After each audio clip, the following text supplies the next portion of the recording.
Why Aragorn was less tempted by the ring than Boromir in Lord of the Rings.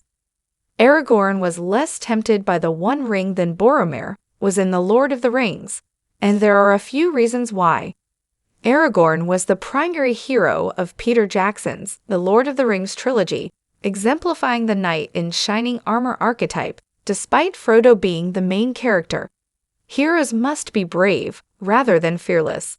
As such, Aragorn was tempted by the One Ring, which is why his resistance required strength and courage.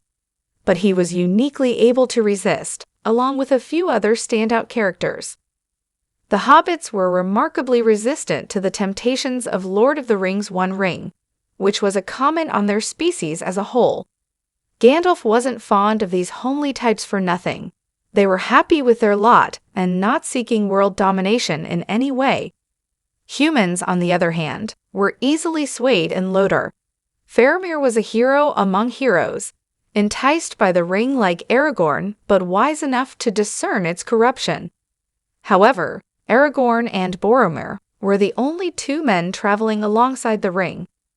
Aragorn had a few advantages over Boromir in resisting. Aragorn wasn't as interested in power as Boromir in the Lord of the Rings. Boromir was more susceptible to the One Ring's temptations than Aragorn because he was motivated by power, and Aragorn was not. Boromir was following in his father's footsteps, his father being Denethor. Denethor was misrepresented by the Lord of the Rings movies, although Peter Jackson carved him into an iconic movie villain all his own. The Denethor of the book was a just ruler, even a brilliant one. Nonetheless, he was small-minded compared to Aragorn. Raised by Denethor, Boromir's endgame was ascending to ruling steward of Gondor in his father's footsteps. Aragorn pursued the throne for Arwen's love. Elrond banned Aragorn from marrying Arwen unless he became king, proving himself worthy. Aragorn's claim to the throne in Lord of the Rings was not just romantically motivated, but spiritually hygienic. There was cosmic justice in Middle-earth, demonstrated again and again, and Aragorn was on the right side of it. Love bore marriage, which bore lineage, which bore royalty. Aragorn was destined for the throne for the right reasons, and Boromir was not. Aragorn had faith in his destiny, which was ordained by Middle-earth's authorities, whereas Boromir sought power that clashed with destiny. Aragorn wanted to avoid repeating Isildur's failures. Aragorn was conscious of repeating his ancestors' mistakes, which helped him resist the temptation of the One Ring. Boromir had no such personal training or blueprint. The Lord of the Rings movies' Aragorn differed from the book in one key way. Aragorn believed in himself in the book, but grew his self-belief in the movies. This modern character development helped make J.R.R. Tolkien's 1950s text relatable to contemporary moviegoers. The movies emphasized what was implicit in the book, that Aragorn had to surpass Isildur. Whether or not Aragorn felt the pressure, the need for him to better his ancestor when it came to the One Ring would have been noted by all the most powerful in Middle-earth. No Lodor character had as much wasted potential as Isildur. Isildur could have single-handedly ended Sauron by destroying the One Ring, but he wasn't mentally equipped to do so. Instead, it got lost, leaving Aragorn to pick up the pieces of his mistakes centuries later in the Fellowship of the Ring. Aragorn was rightly determined to succeed where Isildur had not. Aragorn's upbringing likely factored into his resistance of the ring. Somewhat uniquely, Aragorn was a leader from the realm of men, raised by Lord of the Rings elves, which would have helped him on his path. Aragorn was a Dunedain, a descendant of Númenóreans. Aragorn was of the royal line that sprung originally from Elros, Elrond's brother.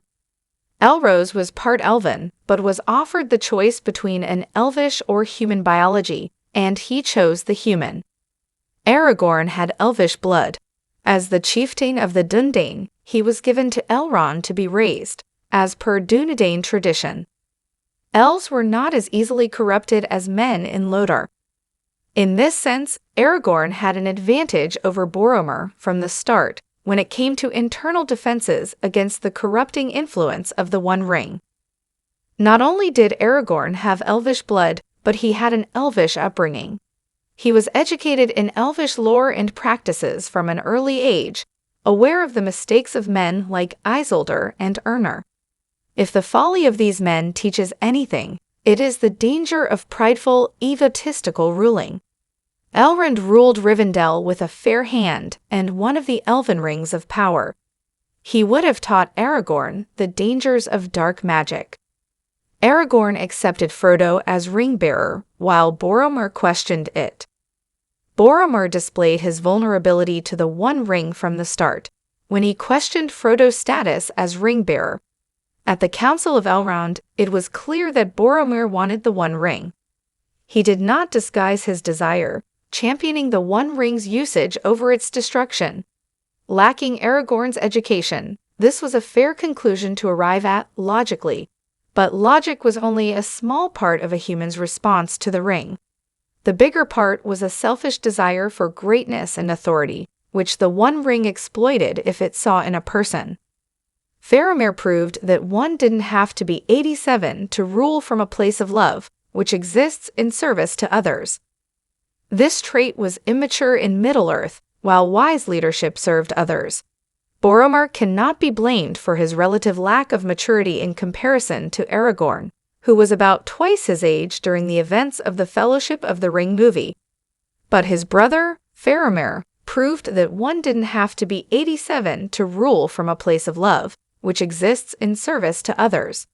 But whether Faramir could have resisted the ring for as long as Aragorn did will never be known. Ultimately, Aragorn's unique strength made him the perfect ruler in The Lord of the Rings.